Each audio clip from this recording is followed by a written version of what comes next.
Video caller تیار رہیں جی. السلام علیکم ویڈیو کالر، کیسے ہیں بھائی صاحب؟ وعلیکم السلام ورحمۃ اللہ وبرکاتہ. ٹھیک ٹھاک ہیں آپ؟ میں بالکل ٹھیک ہوں الحمدللہ، اللہ کا شکر ہے. میں ڈاکٹر افتخار بیگ بات کر رہا ہوں مونٹریال کینیڈا سے. ہاں جی افتخار بھائی، کیسے ہیں؟ خیریت سے ہیں ڈاکٹر صاحب؟ جی الحمدللہ اللہ کا شکر ہے. میں ایک ادنا سا طالب علم ہوں اور کافی عرصے سے یہ مختلف علماء کرام اور اسکالرس کی ویڈیوز دیکھتا رہا ہوں، تو اس سے علم کی کچھ آگاہی تھوڑی بہت ہوتی جاتی ہے. اور پھر میں پچھلے تقریباً 6 مہینے سے آپ کی کلپس میں نے دیکھنا شروع کیے، تو کافی مجھے مطلب ایسا لگا کہ کوئی ایسا شخص جس کے پاس علم کا سمندر ہے، اور بہت متاثر کن آپ کے جو ہے وہ ویڈیو کلپس ہوتے ہیں. یعنی آپ کے ویڈیو کلپس دیکھنے کے بعد اصل میں شیعہ مذہب سے جو ہے وہ آگاہی ہوئی، اور اس سے پہلے جو کچھ معلوم تھا وہ تقریباً یعنی وہ 10% بھی معلوم نہیں تھا کوئی چیز. تو اب میرا سوال یہ ہے کہ جب 3 خلفاء گزر گئے اور حضرت عثمان کی شہادت ہوئی، تو اس پر بھی آپ نے ایک بیان دیا کہ جب حضرت عثمان کو قتل کیا گیا تو اس وقت صحابہ نے کہا کہ ہم تمہیں اس لیے قتل کرتے ہیں کہ تم نے قرآن کو تبدیل کیا. اب یہ واقعہ آپ نے بتایا تھا کہ کس طرح سے قرآن کو جمع کیا، اور پھر حضرت عثمان نے جو باقی کے قرآن تھے وہ جلوا دیے تھے، اور اس کے اوپر صحابہ نے جو ہے وہ احتجاج بھی کیا تھا. اور تو اب میرا سوال یہاں پر یہ ہے کہ جب حضرت عثمان جو ہے وہ ان کی خلافت ختم ہو گئی اور حضرت علی کو لوگوں نے اپنا خلیفہ منتخب کر لیا، تو 5.5 سال جو ہے وہ امیر المومنین حضرت علی علیہ السلام جو ہے وہ خلیفہ رہے. اس میں بے شمار ان کو مطلب چیلنجز آئے، اور انہیں مختلف جنگوں کا سامنا کرنا پڑا، اور مختلف انہوں نے مشکل حالات سے وہ گزارے. لیکن بنیادی سوال یہ ہے کہ جب حضرت علی علیہ السلام کے پاس وہ اصل اور قرآن اصل حالت میں جس ترتیب سے وہ نازل ہوا تھا اور وہ مکمل تھا اور جامع تھا اور وہ موجود تھا، تو اپنے ان 5.5 سالہ خلافت کے دور میں حضرت علی علیہ السلام نے اس قرآن کو پیش کیوں نہیں کیا، جبکہ یہ مسلمانوں کا بالعموم حق تھا کہ ان تک قرآن جو ہے وہ اس کی اپنی اصل حالت میں، کیونکہ یہ اللہ کا کلام ہے اور اس میں اللہ تعالیٰ نے احکامات نازل کیے ہیں، اور اسی سے بہت ساری چیزیں جڑی ہوئی ہیں کہ جو آپ سے نص امامت کے متعلق لوگ سوالات کرتے ہیں، اور آپ اس کے جواب میں یہی کہتے ہیں کہ بھئی قرآن کا بہت سا حصہ تو جو ہے وہ تحریف ہو چکا ہے، وہ تو آپ یہ سوال ہی کیوں کرتے ہیں اس کے اوپر.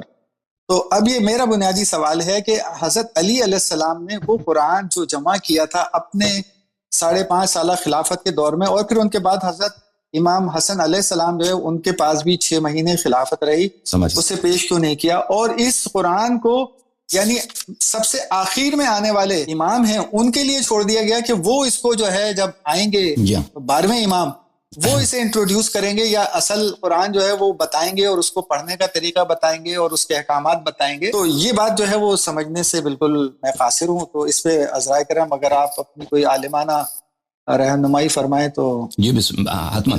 بہت مہربانی ڈاکٹر صاحب، آپ کا سوال آپ کا بہت اچھا ہے اور نہایت اہم سوال ہے. آپ نے کچھ نکات کا ذکر کیا ہے اپنے مونولاگ میں، اگر مجھے اجازت دیجیے تو میں بالکل سرسری طور پہ ان سے میں کچھ باتیں عرض کرتا ہوں. پہلی بات یہ ہے کہ آپ نے کہا کہ میں یہاں پہ مناظرات کرتا ہوں، سوالوں کا جواب دیتا ہوں. تو ایک بات یاد رکھیے کہ فارملی جو مناظرہ ہوتا ہے اس میں موضوع کا پہلے سے تعین ہوا ہو چکا ہوتا ہے، اور اس لیے کہ موضوع متعین ہے انسان اس کے لیے تیاری کر دیتا ہے. لیکن مجھے یہاں پہ جو سوال جواب آتے ہیں، مخالفین کے علماء یہاں پہ آ کر سوال کرتے ہیں، وہ پہلے سے نہیں بتاتے ہمیں کہ کس موضوع پہ وہ بات کرنا چاہتے ہیں. تو بہت دفعہ یہ ہوتا ہے کہ کتاب میرے پاس نہیں ہوتا، یا وہ ریفرنسز میرے ذہن میں فریش نہیں ہوتی، میموری میری بہرحال آپ کو پتہ ہے انسان میں بھول ہو جاتا ہے. ایک مطلب جو آج آپ نے پڑھا ہے اس طرح نہیں ہے، اس مطلب کی طرح نہیں جو آپ نے 2 دن پہلے پڑھے ہیں. وہ مطلب وہ کتاب جو آپ نے 2 دن پہلے پڑھے ہیں اس طرح نہیں ہے جو وہ 2 ہفتے پہلے آپ نے پڑھے ہیں. ٹھیک ہے نا؟ انسان کے ذہن میں یہ مہ ہو جاتا ہے. ایک چیز آپ نے 1 سال پہلے پڑھی ہے، ایک چیز آپ نے 10 سال پہلے پڑھی ہے، ان دونوں میں فرق ہوتا ہے. تو بہرحال جو حضرات یہاں پہ فون کرتے ہیں، یہاں پہ کال کرتے ہیں، وہ سوال کرتے ہیں، تو یہ بہت دفعہ یہ ہوتا ہے کہ ہم اس مطالب کے لیے ہمارے پاس بہت زیادہ مواد ہوتا ہے، یا تو وقت نہیں ہوتا ان کو بیان کرنے کے لیے، یا یہ ہوتا ہے کہ کیونکہ ہم سے پہلے سے پتہ نہیں ہوتا کہ یہ سوال کریں گے، تو ہم کتاب تیار کر کے ان کو دکھا دیتے، یا مطلب اپنے ذہن میں فریش کرا دیتے مراجعے کے ساتھ، مطالعے کے ساتھ. تو اس لیے یہ ایک اہم نقطہ ہے، یاد رکھیے کہ اگر یہ واقعاً جماعت مخالفین کے علماء مناظرے کے لیے آ جائیں، جو فارمل مناظرہ ہوتا ہے، جو ڈیبیٹ ہوتا ہے، اس طرح آ جائیں تو یہ عوام کے لیے بہت مفید ہوگا. لیکن وہ اس طرح کبھی میرے خیال میں نہیں آئیں گے. دوسری بات ہے تحریف قرآن کے متعلق کہ میں نے کہا 87% قرآن ضائع ہو چکا ہے.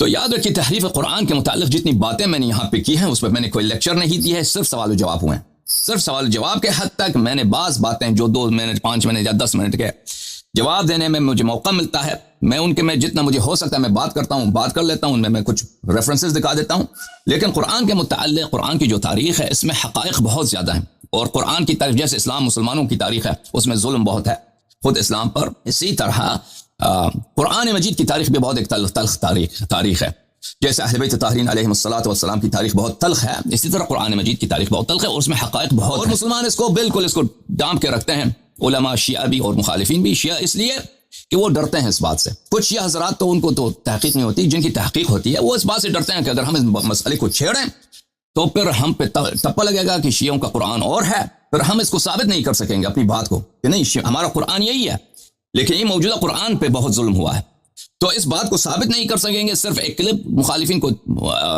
جیسے آج کے زمانے میں کہتے ہیں ساؤنڈ بائٹس، چھوٹا سا ان کو ساؤنڈ بائٹس مل جائے گا، ان کو حجج مل جائیں گے، اس پہ فتنے کھڑے ہوں گے، تو اس لیے خاموش ہیں بہت سارے، لیکن میں سمجھتا ہوں کہ اس بات کو چھپانے کا اب موقع نہیں رہا ہے، بلکہ اس بات کو تصریح کرنی چاہیے، کیونکہ اس بات کرنا بہت آسان ہے بالکل مخالفین کے کتب سے۔ اب اس مسئلے پہ اگر میں کبھی لیکچرز کا ایک سیریز دے دوں تو آپ حیران رہ جائیں گے قرآن مجید کی تاریخ کے متعلق، اور قرآن پہ جتنا ظلم ہوا ہے، اور مسلمانوں کو جس طرح سنت سے محروم رکھا گیا ہے اسی طرح قرآن مجید سے محروم رکھا گیا ہے، اور جو دین مسلمانوں کے پاس ہے بہت ناقص دین ہے، رسول پاک صلی اللہ علیہ وسلم جو لے کے آئے تھے اس کا بہت چھوٹا حصہ آپ کو پہنچا ہے اور بہت حصہ آپ کو نہیں پہنچا، اور سنت میں تو بہت ساری جھوٹی باتیں آپ کو پہنچی جو سنت کا اساس ہی نہیں ہے۔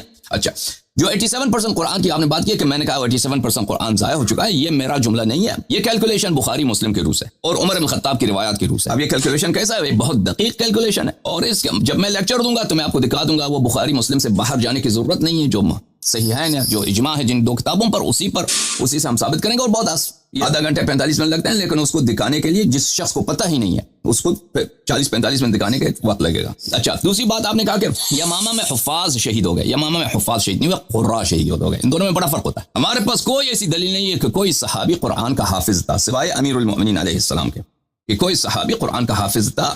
وہاں پہ جو لوگ قتل ہوئے تھے وہ قاری تھے، بخاری کا لفظ بھی یہی ہے کہ وہاں پہ قراء قاری جو لوگ قرآن پڑھتے تھے، اب ان کے پاس پورا قرآن تو نہیں تھا، ان کو اس زمانے میں قرآن پڑھنا بھی کم لوگوں کو آتا تھا، مثلا 100 میں سے شاید 2 کو پڑھنا آتا تھا یا نہیں آتا تھا، کیونکہ سب لوگ ان پڑھ تھے، تو وہاں پہ جن لوگوں کو پڑھنا آتا تھا وہ قتل ہو گئے تھے، ٹھیک ہے نا، اس کی بات ہو رہی۔ تو اس کے بعد ان لوگوں نے قرآن جمع کرنے کا سوچا۔ اب آپ کا سوال یہ ہے کہ امیر المؤمنین علیہ السلام نے جو اپنا قرآن جمع کیا تھا انہوں نے ان کو اپنی خلافت کے دور میں کیوں ظاہر نہیں کیا؟ پہلی بات ہے، اس سے پہلے کہ میں سوال کا جواب دے دوں، ایک سوال حتمی طور پہ یاد رکھیے کہ اس میں شک نہیں ہے، اس میں بلا شک نہیں ہے کہ فریقین کے روایات یعنی شیعہ روایات اور مخالفین کے روایات، اب مولوی لوگ جو کہتے ہیں نا ان کو کہنے دیں، مولوی کے باتوں پہ نہ جائیں، ان سے آپ دلیل کا مطالبہ کریں۔ اگر وہ کہتے ہیں قرآن کامل ہے، اللہ تعالیٰ نے ذمہ لیا ہے، دلیل دکھائیں، قرآن میں کہاں لکھا ہے کہ اللہ نے ذمہ لیا ہے؟ انا نحن نزلنا الذکر وانا لہ لحافظون، اس میں مفسرین کے اقوال دکھائیے، اس میں اس آیت کا ظہور بھی اس بات پہ نہیں ہے کہ اللہ تعالیٰ نے ذمہ لیا ہے، ٹھیک ہے نا۔ اس کے علاوہ دلیل کہاں؟ دلیل کچھ بھی نہیں ہے، دلیل کچھ بھی نہیں، جیسے وہ ہٹلر کے زمانے میں بولتے تھے نا، جھوٹ اتنا زیادہ بولو، اتنا بڑا بولو کہ لوگ یقین کر لیں۔ جب جھوٹ زیادہ بولو گے اور اس کو تکرار کرتے جاؤ گے اور لوگ کوشچن نہیں کریں گے تو بھائی کہیں گے تو صحیح کہہ رہے ہوں گے نا۔ اس طرح دین کے معاملات میں بہت ایسی باتیں ہیں جو تکرار ہوتا ہے، ان کا بہت عرصے سے تکرار ہوا ہوتا ہے، کوئی اس کو سوچنے، وہ اس کو بدیہی کے طور پہ سمجھتے ہیں، کہتے ہیں اس میں دلیل مانگنے کی ضرورت ہی نہیں ہے کیونکہ سب مانتے ہیں صحیح ہوگا۔ نہ صرف اس بات پہ دلیل نہیں ہے بلکہ اس کے برعکس روایات بہت زیادہ ہیں، یہ کم نہیں ہے، بہت زیادہ اس بات پر کہ قرآن مجید پہ ظلم ہوا ہے، قرآن مجید میں نقصان ہے۔ اب یہ مسئلہ تو طے شدہ ہے، اب میں آپ کے سوال کے جواب نہ بھی دے سکوں، میں کہہ دوں مجھے نہیں معلوم، ٹھیک ہے نا، بہت ساری چیزیں تاریخ میں مجھے نہیں معلوم، فلان واقعہ کیوں پیش آیا، اس کے دلائل کیا تھے شاید میں اس کو نہیں جانتا ہوں، ٹھیک ہے نا۔ اب اگر میں پیش بھی نہ کر سکوں کہ امیر المؤمنین علیہ السلام نے اپنا نسخہ کیوں پیش نہیں کیا اس لوگوں کے لیے، اگر یہ نہ بھی پیش کروں تو میں کہوں مجھے نہیں معلوم اس بات کا، تو وہ ان روایت کو نہیں چھٹاتا، وہ روایت اس سے جھوٹی نہیں ہو جاتی کہ اس سے ان کی خلافت سے پہلے صحابہ نے جو شہادتیں دیں، صحابہ کے قرآن جلائے گئے، اور صحابہ نے جو اختلافات کیے عثمان کے ساتھ، عثمان کے قتل کے وقت اس کے قاتلین نے نہیں کہا کہ تم نے قرآن چینج کیا، اس سے وہ جھوٹی نہیں ہو جاتی، اور عمر کے اقوال، عائشہ کے اقوال کے قرآن میں نقصان واقع ہوا ہے، اس سے وہ جھوٹی نہیں بن جاتی، ٹھیک ہے نا۔ وہ اپنی جگہ پہ ان کا جواب نکالنا ہو یا تو ماننا ہوگا، اور یہ ایک مسٹری کے طور پر رہے گا ہمارے پاس کہ امیر المؤمنین علیہ السلام کی حکومت آئی، انہوں نے اپنا قرآن کیوں ظاہر نہیں۔ بات یہ ہے کہ اہل بیت علیہ الصلوۃ والسلام کے روایات میں یہ سرکار نے جو ابو بکر کی حکومت تھی یا عمر کی حکومت تھی عثمان کی حکومت تھی ان کو کیوں ضرورت تھی کہ ان کا اپنا قرآن جمع کریں؟ امیر المؤمنین علیہ یہ تو فریقین امیر المؤمنین علیہ السلام کے قرآن کی جمع کی جو بات ہے فریقین کی روایات میں ہے، صرف یہ روایت نہیں ہے، یہ مخالفین کی روایات میں بھی ہے، وہ صحیح سند کے ساتھ انہوں نے قرآن جمع کیا تھا، تو ان کو کیوں ضرورت پیش آئی کہ وہ اپنی قرآن جمع کریں؟ ایک تو اہم بات یہ ہے کہ خلیفہ کے پاس وہ ایک اسلام کے نام پہ حکومت کر رہے ہیں تو ان کے پاس قرآن تو ہونی چاہیے۔ اب کیونکہ اگر خلیفہ کے پاس کسی کے پاس قرآن نہیں ہے تو لوگ جائیں گے امیر المومنین علیہ السلام کے پاس، ان کے قرآن لیں گے، تو خلیفہ کا پاس ان کے اپنا قرآن ہونی چاہیے۔ دوسری بات یہ ہے کہ انہوں نے کس لیے قرآن ٹکرا دیا، تو ہم شیعہ روایت میں یہی ہے کہ انہوں نے جب قرآن کھول کے دیکھا تو دیکھا کہ اس میں ان کے اپنے بہت سارے متائن ہیں، جس میں ایسی باتیں ہیں جو بالکل مسئلہ امامت و خلافت پہ صریح ہیں، ایسے آیات ہیں، ایسی مطالب ہیں کہ اس میں صحابہ کے کرتوت، صحابہ کی شدید مذمت نام کے ساتھ اور بالکل واضح طور پر ایڈریس بتا کے، اور اس طرح اہل بیت علیہ الصلوۃ والسلام کی امامت واضح طور پر، تو اس لیے وہ پاگل نہیں تھے۔ یعنی اگر فرض کریں واقع قرطاس میں جب چلے جائیں، واقع قرطاس جب واقع ہوتا ہے تو صحابہ رسول پاک صلی اللہ علیہ وسلم کے مجلس میں بیٹھے ہیں، وہ کہہ رہے ہیں کہ میں وصیت لکھتا ہوں تاکہ تم میرے بعد کبھی گمراہ نہ ہو جاؤ، تو وہاں پہ شور اٹھاتے ہیں، بدتمیزی ہوتی ہے، رسول پاک صلی اللہ علیہ وسلم کو نکال دیتے ہیں اپنے پاس سے کہ یہاں سے نکل جاؤ، وہ کلمات ادا کرتے ہیں جو بہت نامناسب ہے رسول پاک صلی اللہ علیہ وسلم کے بارے میں، ٹھیک ہے نا۔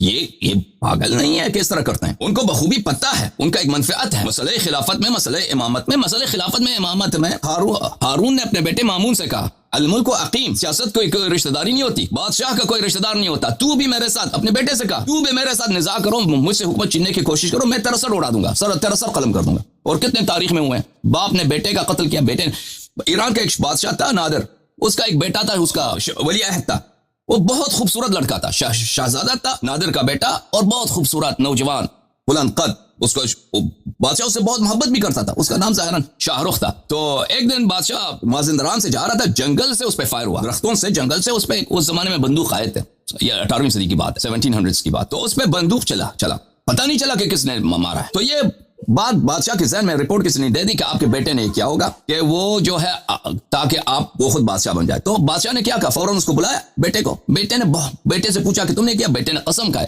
کہ میں نے نہیں، اس کے خلاف کوئی شاہد بھی نہیں تھا۔ بادشاہ نے کیا کہ اس کے دونوں آنکھیں نکال دی، دونوں آنکھیں ادھر ہی نکال دی اپنے بیٹے کو، اپنے ولی عہد کا۔ خلافت عثمانی میں آپ ایک وہاں پہ ویکیپیڈیا میں ایک آرٹیکل ہے فریکٹیسائڈ کے نام سے، یعنی بائی کا قتل، وہاں پہ دیکھیں کہ ایک خلیفہ نے ایک دن اپنے 21 بائی کو ایک دن اس نے قتل کیا، ایک خلیفہ عثمانی نے ایک دن، معاف کیجیے ہمارے بھائی صاحب چلے گئے، اچھا ایک دن اپنے 21 بھائی کو قتل کیا۔ تو لوگ حکومت کے خاطر بہت کچھ کر جاتے ہیں، تو یہ لوگ جب اپنی منفعت دیکھتے ہیں، ڈاکٹر صاحب واپس آ گئے، تو لوگ حکومت کے خاطر، دنیا کے خاطر، منافع کے خاطر بہت کچھ کر جاتے ہیں۔ یہ ہمیشہ سے انسان کی تاریخ یہی ہے، بشر کی تاریخ یہی ہے، حکومت کے خاطر، منافع کے خاطر جرم جنایت کرنا۔ اگر یہ لوگ اس وقت رسول پاک صلی اللہ علیہ وسلم کے اپنی منافع کے طور کو دیکھ کر یہ ان کو وصیت لکھنے نہیں دے رہے ہیں، تو اب اگر اس مصحف میں ایسی باتیں جو ان کی سیاست کے مطابق موافقت میں نہیں ہیں، تو لازمی بات ہے اس کو نہیں مانیں گے اور کہیں گے ہمیں آپ کی مصحف کی ضرورت نہیں، آپ لے کے جائیں، ہم اپنا مصحف جمع کریں گے،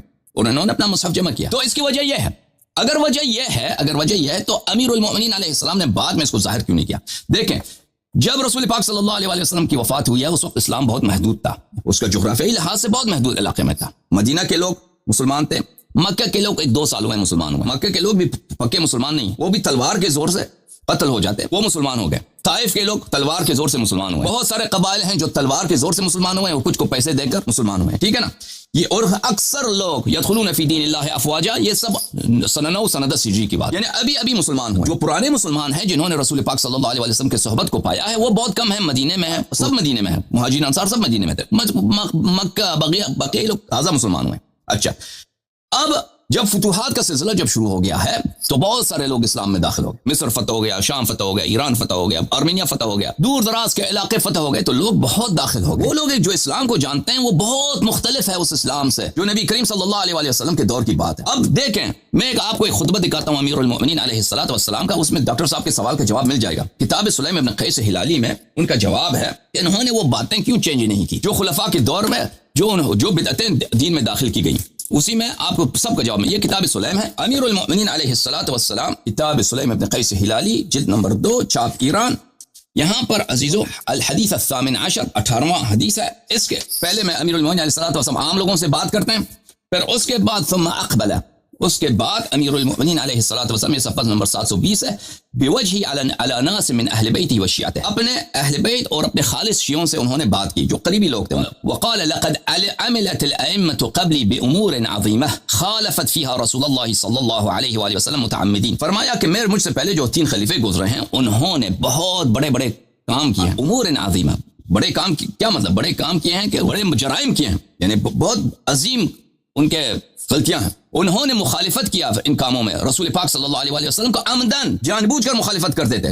اذان چینج کر دو، نماز وغیرہ وغیرہ وغیرہ. لو حملت الناس على تركها وتحويلها عن موضعها الى ما كانت تجري عليه على عهد رسول الله صلی اللہ علیہ وآلہ وسلم لتفرق عني جندي. اگر میں ان باتوں کو چینج کر دوں، کہہ دوں کہ یہ باتیں بدعت ہیں اور ان کو واپس لاؤں اس طریقے پر جو رسول پاک صلی اللہ علیہ وسلم کے زمانے میں تھا، لتفرق عني جندي، سب لوگ مجھے کو چھوڑ کے جائیں گے. جن لوگوں نے میرے ساتھ بیعت کی ہے یہ سب لوگ یہ کب مسلمان، یہ بعد میں اغلب یہ لوگ بعد میں مسلمان ہوئے ہیں. ان کو پتہ نہیں ہے رسول پاک صلی اللہ علیہ وسلم کے زمانے میں کیا ہوتا تھا. یہ رسول پاک صلی اللہ علیہ وسلم کے وفات سے 25 سال گزر چکے ہیں. اس 25 سال میں بہت چینجز آ گئے ہیں. یہ لوگ مجھے چھوڑ جائیں گے. حتى لا يبقى في عسكري غيري وقليل من شيعتي الذين انما عرفوا فضلي وامامتي من كتاب الله وسنة نبيه صلی اللہ علیہ وآلہ وسلم لا من غیرهما. سب لوگ مجھے چھوڑ جائیں گے، صرف اب میرے لشکر میں میں رہ جاؤں گا اور میری اہل بیت اور میرے بہت کم شیعہ جو میری فضل کو اور میری امامت کو کتاب و سنت سے پہچانتے ہیں، نہ غیر سے. کیونکہ باقیہ سب ان کی امامت کو کس لحاظ سے پہچانتے تھے؟ کہتے ہیں مدینہ والوں نے بیعت کی، مہاجرین انصار نے بیعت کی ہے تو اس لیے خلیفہ ہے. باقیہ لوگ جو ان کے ساتھ تھے وہ اس طرح نہیں تھے کہ وہ ان کی امامت کو منصوص من اللہ مانتے تھے. وہ بہت کم لوگ تھے جو ان کی امامت کو منصوص من اللہ مانتے تھے، جو رسول پاک صلی اللہ علیہ وسلم کو دیکھے تھے، پرانے جو مسلمان تھے. باقی سب لوگ جو ان کے ساتھ تھے، کوفے کے لوگ، عراق کے لوگ، یمن کے لوگ، باقی قبائل جو تھے ان کے ساتھ جو تھے اس طرح نہیں تھے کہ ان کی سپورٹ ہر حال میں کرتے تھے. ارائیتم، کیا تم اگر دیکھ لو، لو امرت بمقام ابراہیم علیہ السلام فرددت الى المکان الذي وضعه. مکان ابراہیم کو جو آپ حج پہ جاتے ہیں نا، مکان ابراہیم، مقام ابراہیم جو ہے وہ ابھی فی الحال جو ہے وہ کعبے سے کچھ دور ہے. رسول پاک صلی اللہ علیہ وسلم کے زمانے میں وہ کعبے سے کچھ قریب ہوتا تھا، اس کو چینج کیا خلیفہ دوم نے اس کے مکان کو. فرمایا اگر میں اس کے مکان کو چینج کر دوں اور کہہ دوں یہ باطل ہے، اس کی مکان اصلی مقام پہ لے آؤں جب رسول پاک صلی اللہ علیہ وسلم کے زمانے میں تھا. ورددت صاع رسول اللہ صلی اللہ علیہ وآلہ ومدہ الى ما کان. صاع 5 مد یا 4 مد ایک صاع بنتے ہیں. ایک مد ہے تقریباً 850-900 گرام. رسول پاک صلی اللہ علیہ وسلم کا جو صاع تھا، جو مد تھا، یہ یونٹس آف ویٹ ہے. ان کو چینج کیا خلفاء نے.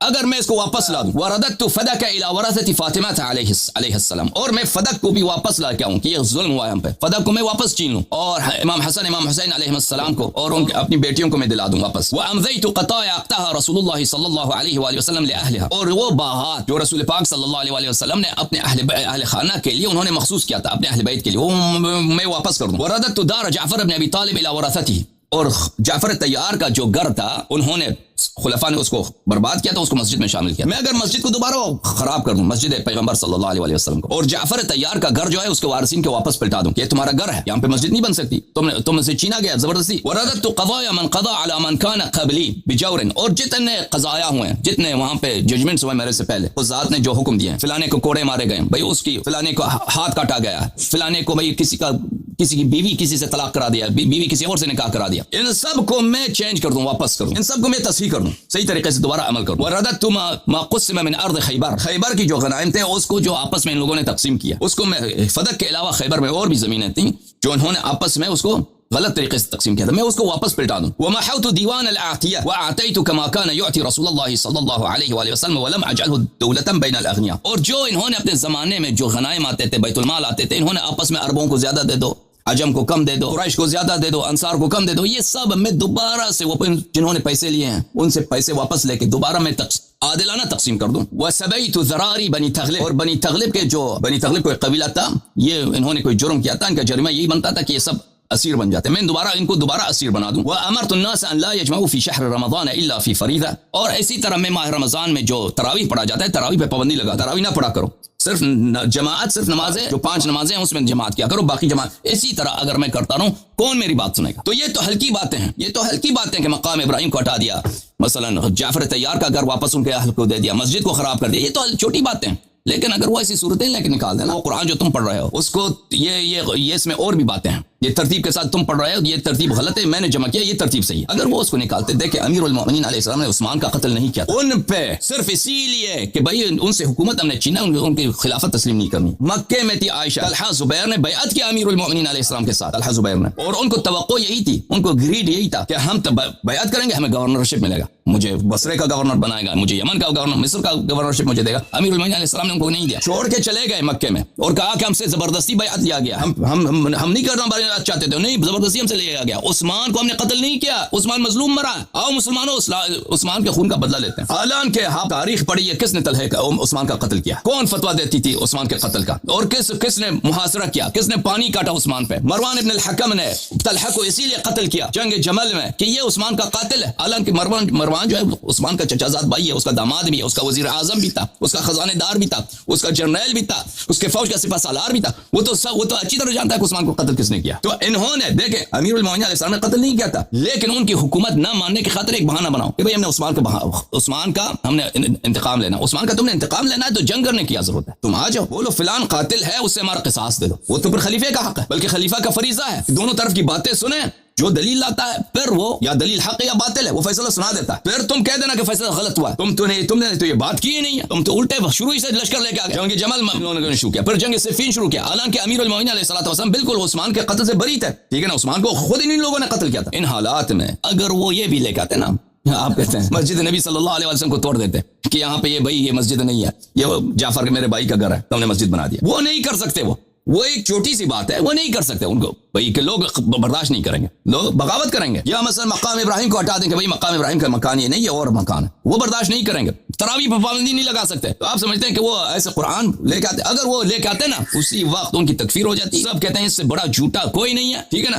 اور اسی وقت ان کا سارا لشکر ان کو چھوڑ جاتے. بس لوگ یا تو جا کے عائشہ جو ہے اپنی خلافت بنا لیتی، مدینہ میں کسی کو خلیفہ بنا دیتی، اپنے بھائی کسی کو، یا تو سب لوگ چلے جاتے معاویہ سے مل جاتے. وہ وقت ایسا نہیں تھا کہ امیر المومنین علیہ الصلوۃ والسلام پورے عالم اسلام پہ بالکل غالب ہوں، ان کا سلطہ ہو، جیسے وہ چاہیں کریں، جیسے عمر کے زمانے میں تھا. عمر بالکل مسلط تھا، عمر کا مخالف کوئی نہیں تھا، وہ مخالف تھا امیر المومنین علیہ الصلوۃ والسلام، لیکن وہ ان کے پاس طاقت نہیں تھی کہ اس کے خلاف کوئی قدم اٹھا سکے. ظاہری طور پر اتنی طاقت نہیں، لیکن امیر المومنین علیہ الصلوۃ والسلام کے پاس سیاسی لحاظ سے عمر نے عمدن یہ کام کیا تھا. اس کو پتا تھا عمر کہ امیر المومنین علیہ السلام جوان ہے. رسول پاک صلی اللہ علیہ وسلم کے شہادت کے وقت ان کی عمر، امیر المومنین علیہ السلام کی عمر 33 سال تھی. ان کو پتا ہے عمر کو کہ میں مروں گا، ابو بکر مرے گا، میں مروں گا، پھر عثمان بھی مرنے والا ہے. ایک دن ضرور یہ خلافت بنی ہاشم کی طرف جائے گی. تو اس کے خلاف اس نے شروع سے بھی ایسے پلاننگ بنایا تھا عالم اسلام میں جو سب سے اہم صوبہ ہے اسٹریٹجک لحاظ سے اور اکنامک لحاظ سے اور ملٹری لحاظ سے اور کلچرلی، شام اس کو کس کے ہاتھ میں دیا؟ معاویہ کے ہاتھ میں دیا، جو کبھی وہ اس کے بھائی،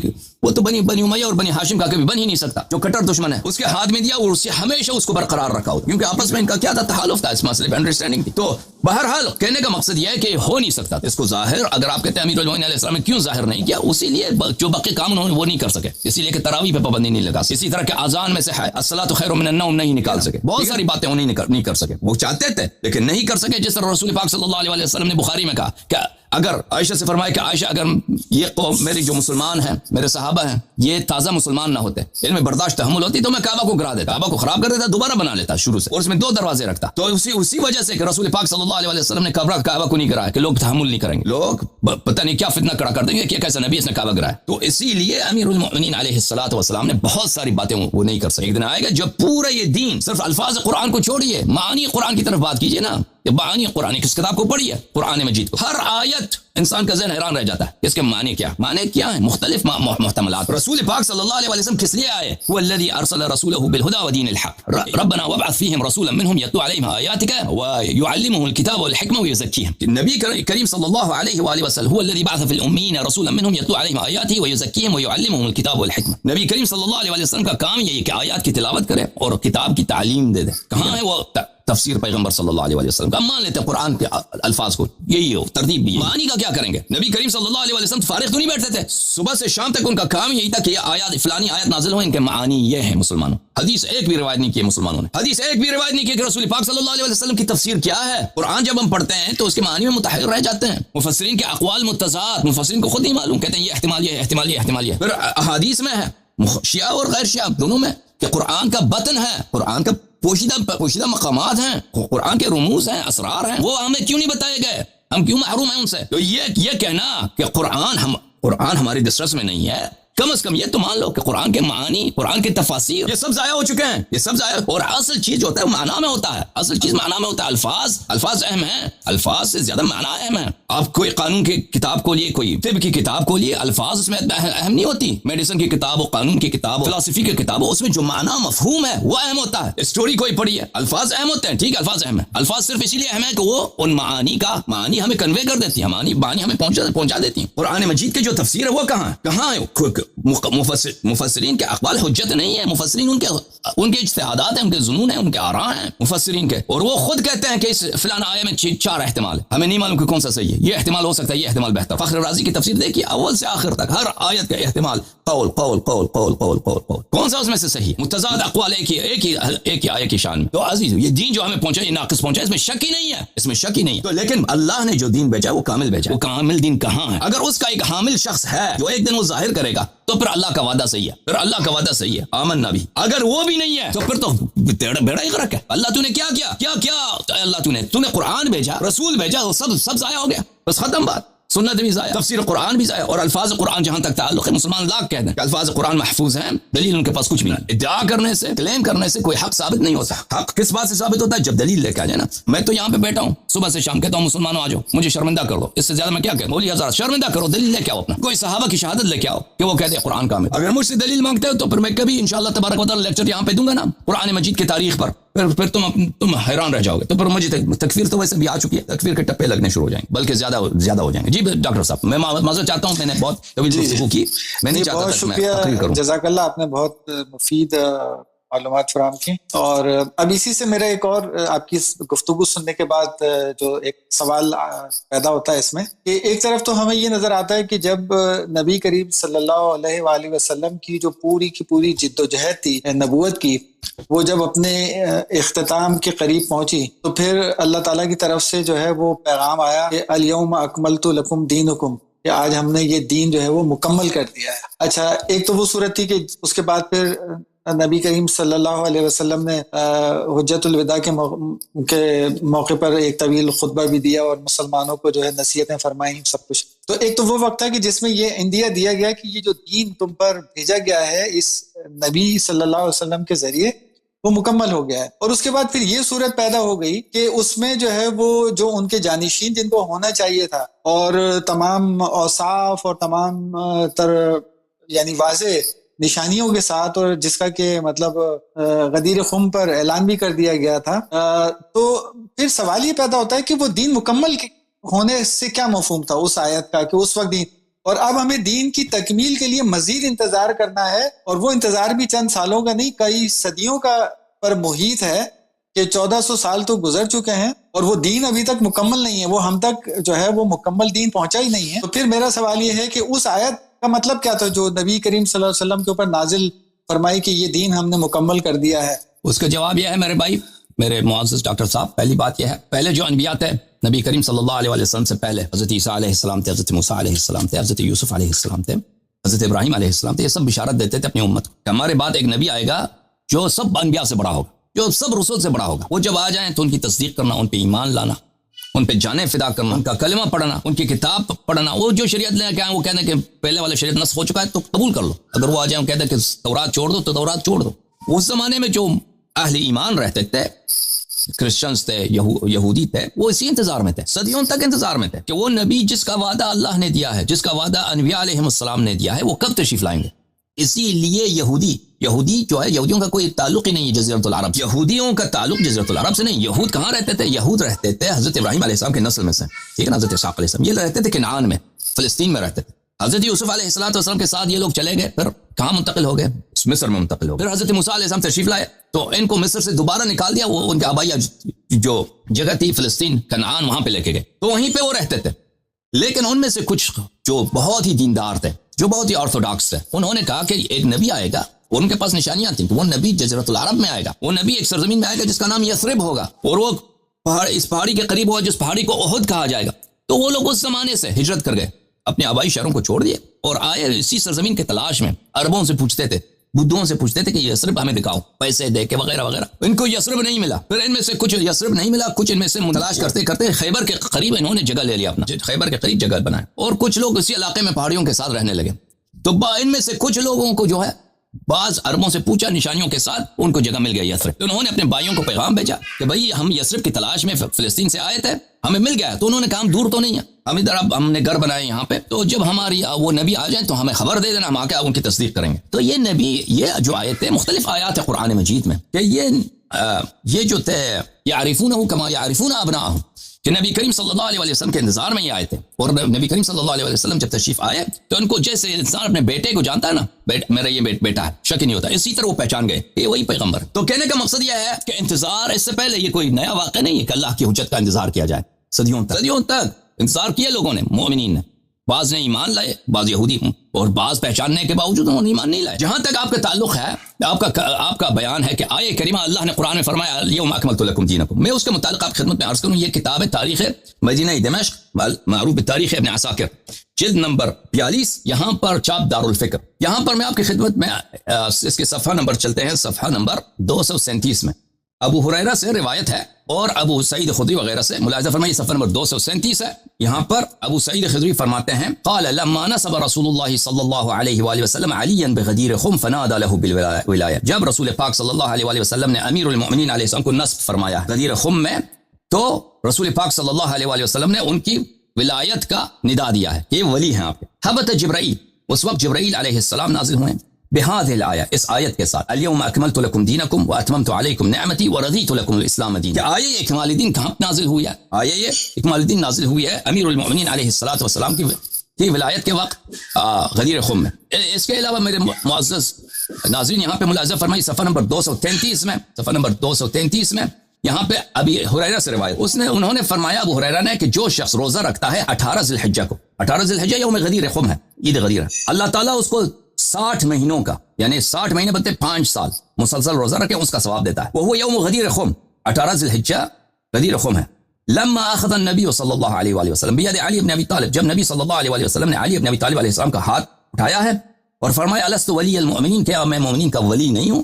قالوا بلا, سب نے کہا کہ آپ ہی ولی ہیں. فقال رسول اللہ صلی اللہ علیہ وآلہ وسلم, حضرت صلی اللہ علیہ وآلہ وسلم نے فرمایا من کنت مولا فعلی علیہ السلام مولا, جس کا میں مولا ہوں علی علیہ السلام اس کے مولا ہوں. فقال عمر بن الخطاب, عمر بن الخطاب نے کہا بخ لک یا ابن ابی طالب, یعنی مبارکباد ماشاءاللہ مبارکباد یا ابن ابی طالب. اچھا, اصبحت مولائی, آپ میرے مولا بنے ہیں, ومولا کل مسلم, اور ہر مسلمان کے مولا بنے ہیں. فانزل اللہ عز وجل, تو اس وقت اللہ نے نازل فرمایا الیوم اکملت لکم دینکم, اللہ تعالیٰ نے الیوم اکملت لکم دینکم, کہ میں نے آج تمہارا دین کامل کیا. تو یہ اللہ تعالیٰ نے نازل کیا. تو دین کا جو کمال ہے, دین کا اکمال ہے, وہ امامت سے ہے, کیونکہ نبی صلی اللہ علیہ وسلم کے بعد ایک ایسا شخص جو دین کے جتنے تعلیمات ہیں, اللہ کی جانب سے جتنی ہدایات ہیں, جتنا علم ہے, جتنے معجزات ہیں, اللہ نبی کریم صلی اللہ علیہ وسلم اپنے بعد کنٹینیوٹی کے لیے, اس دین کے استمرار کے لیے, ان امانات کی حفاظت کے لیے ایک شخص کے سپرد کر رہا ہے. اس قرآن اس وقت جمع نہیں تھا, وحی جمع نہیں تھا, وحی کے معانی کس کے پاس ہے, ٹھیک ہے نا, اسرار شریعت کس کے پاس ہے, احکام فروع دین تو بے حساب ہے. یہ اب لوگ جو ہے ہمارے زمانے میں مریخ کو جانا چاہتے ہیں, وہاں پہ مریخ جائیں گے تو وہاں پہ روزہ کیسے ہوگا, نماز کیسے ہوگی, ٹھیک ہے نا. یہ تو اللہ تعالیٰ دین تو کامل ہے, صحابہ کے تو یہ تو ذہن میں بھی نہیں ہے کیسا وقت بھی آ سکتا ہے. تو یہ سب اگر دین کامل ہے, اب قیامت تک کوئی نبی تو نہیں آنے والا, کوئی اور شریعت تو نہیں ہے, 1 ملین سال ہے, 10 ملین سال ہے, اللہ جانتا ہے کیا کیا مسائل آئیں گے, ان کا حل کیا ہے. تو دین کامل ہے اس لیے کہ نبی صلی اللہ علیہ وسلم کے بعد ایک ایسا شخص ہے جو ان جیسا ہے, ٹھیک ہے نا. دین وَإِلَّا اگر نہیں ہے, اگر ایسا شخص نہیں ہے, صحابہ ہیں, انہوں نے کچھ باتیں سیکھی اور بہت ساری باتیں نہیں سیکھی, اور بعد میں وہ دنیا سے چلے گئے اور آپس میں لڑے بھی, قتل بھی کیا دوسروں کا. اور آج ہیں ہمیں, اور قرآن پہ بھی لڑائی, حدیث پہ بھی لڑائی, پتہ نہیں کون سی, آپ کہتے ہیں یہ صحیح ہے, میں کہتا ہوں یہ غلط ہے. دیوبندی اور بریلوی ایک دوسرے کی تکفیر کرتے ہیں, دونوں حنفی ہیں اور دونوں ہی ماتوریدی ہیں. اور اس کس بات پہ تکفیر کرتے ہیں, وہ کہتے ہیں ایک ہی آیت کی روح سے وہ اس کو تکفیر کرتا ہے, یہ اس کو تکفیر کرتا ہے, ایک ہی حدیث کی روح سے وہ اس کو تکفیر کرتا ہے, وہ اس کو تکفیر کرتا ہے, ٹھیک ہے نا. تو پھر تو بلا شک بلا ریب دین کامل نہیں ہے, بلا شک بلا ریب دین کیا کامل. دین کامل کون سا ہے؟ دین کامل بھلے امام علیہ الصلوۃ والسلام کے امامت کیوں, اگر امامت ہے تو دین کامل ہے, امامت نہیں ہے تو دین کامل نہیں ہے, دین بہت ناقص ہے. اچھا, اب ہم کیا کریں؟ رسول پاک صلی اللہ علیہ وسلم کا وعدہ ہے, ان کا وعدہ حق ہے. فرمایا انی تارک فیکم من اخذتم به لن تذلوا بعدی ابدا, کتاب اللہ و عترت اہل بیت. میں تمہارے درمیان 2 چیزوں کو چھوڑ کے جا رہا ہوں کہ اگر ان کی اتباع کرو, ان کی اطاعت کرو تو تم کبھی گمراہ نہ ہو جاؤ. ایک کتاب اللہ اور دوسری میرے عترت طاہرہ علیہ السلام. کتاب اللہ اس وقت کس کے ہاتھ میں تھا؟ آپ بخاری مسلم کو پڑھیے. زید بن ثابت کو بلا دیتا ہے ابو بکر, کہتا ہے قرآن جمع کرو. کہتا ہے میں کیسے وہ کام کروں کہ جو پیغمبر نے نہیں کیا. پھر اس کو منا لیتے ہیں. پھر وہ کہتا ہے میں گیا پتھر سے اور درخت سے اور ہڈیوں سے, وہاں سے بہت مشکل, اور وہ لوگوں سے پوچھتا تھا کہ بھئی وہ آیت دکھاؤ.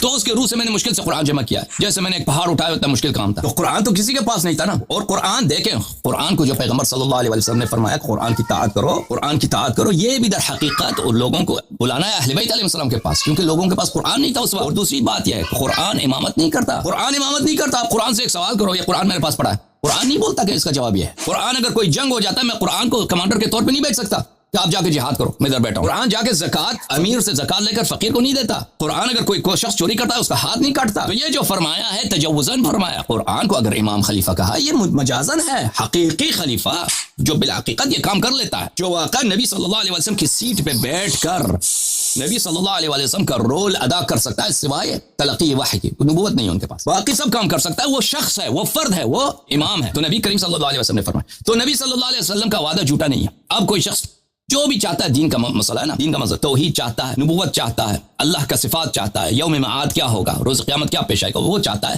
اور پھر اپنی عبادات چاہتا ہے کہ جس طرح رسول پاک صلی اللہ علیہ وسلم نے انجام دیے ہیں وہ انجام دے دے. تو اس لحاظ سے اگر دیے جائے تو اہل بیت علیہ السلام کی تعلیمات ہمارے پاس ہیں, اور بعض تعلیمات ہمارے پاس نہیں. انہوں نے خود فرمایا کہ انتظار کرو, وہ وقت جب تقیہ اٹھ جائے گا, جب اللہ کا وعدہ ہے والذی ارسلہ رسولہ بالہدی ودین الحق لیظہرہ علی الدین کلہ ولو کرہ المشرکون. وہ وقت آئے گا کہ یہ دین اسلام دنیا کے کونے کونے میں سب مسلمان ہوں گے, سب ادیان پہ یہ دین غالب آ جائے گا اور سب لوگ اس دین کے اتباع کریں گے. وہ وقت آئے گا, لیکن وہ وقت ابھی نہیں آیا. وہ سب باتیں جو رسول پاک صلی اللہ علیہ وسلم نے کہی ہیں ہم تک ابھی تک پہنچے ابھی, لیکن بہت ساری باتیں ہیں مذہب حق میں. اگر کوئی شخص ہدایت چاہتا ہے تو وہ میسر ہے. جی ڈاکٹر صاحب کوئی مزید حکم ہے؟ میں نے بہت وقت لیا آپ کا, میں نہیں چاہتا کہ میں طویل بات کروں, لیکن آپ کے سوال ہے. بہت شکریہ, جزاک اللہ. آپ نے کافی بہت اچھے دلائل کے ساتھ جو ہے وہ اپنے جوابات پیش کیے, اور کافی اطمینان بخش آپ کا جواب تھا. تو آپ سے انشاءاللہ گفتگو کا سلسلہ جاری رہے گا. میرے خیال میں بہت سارے کالر آپ کا انتظار کر رہے ہوں گے, تو میں کسی دوسرے لوگوں کو بھی وقت دینا چاہتا ہوں, اور پھر کسی نشست میں انشاءاللہ مزید سوالات کے ساتھ حاصل ہونے کی جسارت کروں. انشاءاللہ حتماً. بہت خوشی ہوئی آپ سے مل کر, اور آپ کے تعارف سے بہت میں خوش ہوں.